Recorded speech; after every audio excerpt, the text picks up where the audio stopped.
Mr. Speaker, is freshman-elect Sarah McBride a man or a woman? Look, I'm not going to get into this. We welcome all new members with open arms who are duly elected representatives of the people. I believe it's a command that we treat all persons with dignity and respect. We will. And I'm not going to engage in silly debates about this. There's a concern about the uses of restroom facilities and locker rooms and all that. This is an issue that Congress has never had to address before. And we're going to do that in a deliberate fashion with member consensus on it. And we will accommodate the needs of every single person. That's all I'm Mr. Speaker. Yes, sir. Do you plan on bringing Nancy Mace's transgender bill and putting that into the rules package?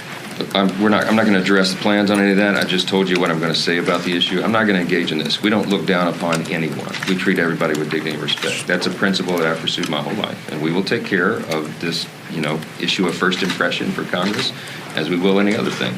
We'll provide appropriate accommodation for every member of Congress. Mr. Speaker. Hello, everybody. I just want to make a statement for all of you here and be very clear. I was asked a question this morning at the leadership gaggle, and I rejected the premise because the answer is so obvious. For anybody who doesn't know my well-established record on this issue, let me be unequivocally clear.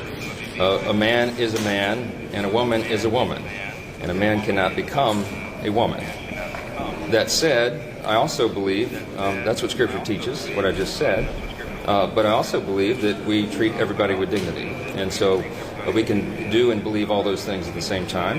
And I wanted to make that clear for everybody because there's lots of questions. But that's where I stand. I've stood there my whole life, and those are facts. So if that being a feminist makes me an extremist, I'm totally here for it. Is this effort in response to Congresswoman McBride's coming to Congress? Yes, and absolutely, and then some. I'm not going to stand for a man. If someone with a penis is in the women's locker room, that's not okay. And I'm a victim of abuse myself. I'm a rape survivor. I have PTSD from the abuse I've suffered at the hands of a man. And I know how vulnerable women and girls are in private spaces. So I'm absolutely 100% going to stand in the way of any man who wants to be in a women's restroom, in our locker rooms, in our changing rooms. I will be there fighting you every step of the way. Going back to the trans-related issues, we can talk about this legislation all day. Should there be accommodations made for trans members of Congress? And if so, what should they be? As Catherine Clark indicated, the notion that this incoming small House Republican conference majority is beginning to transition to the new Congress by bullying a member of Congress. This is what we're doing. This is the lesson that you've drawn. Not be in the locker room, should not be in changing rooms, should not be in our restrooms either.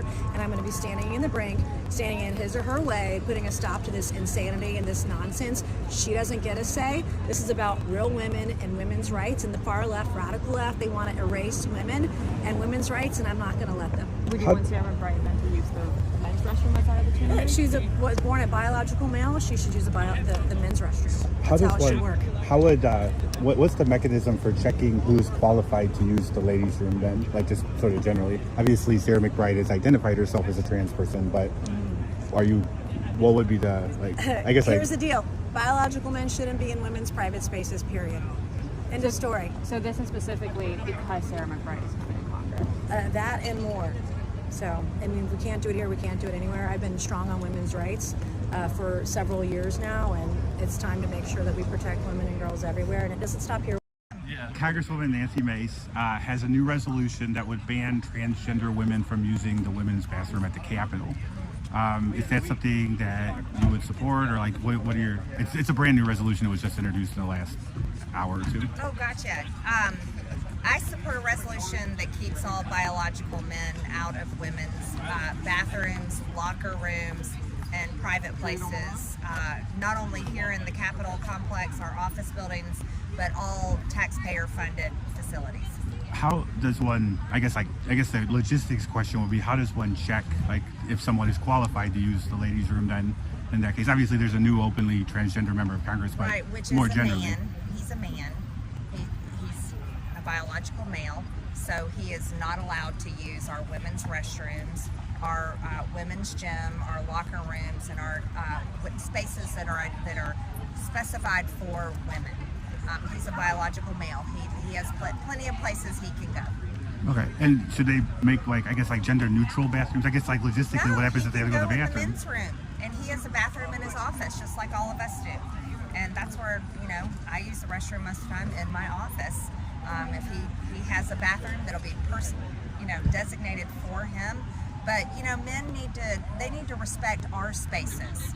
And that's what this election was all about. This was a mandate from the American people that are not only fed up with the open borders, they're fed up with inflation, they're fed up with the economy, but they're fed up with the left shoving their sick trans ideology down our throats and invading our spaces in our women's sports. So sorry for the uncomfortable question, but I'm giving you the direct answer. The American people spoke at the election. They're sick of this shit.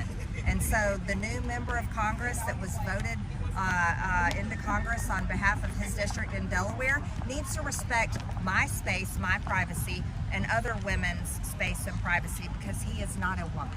So that's my answer.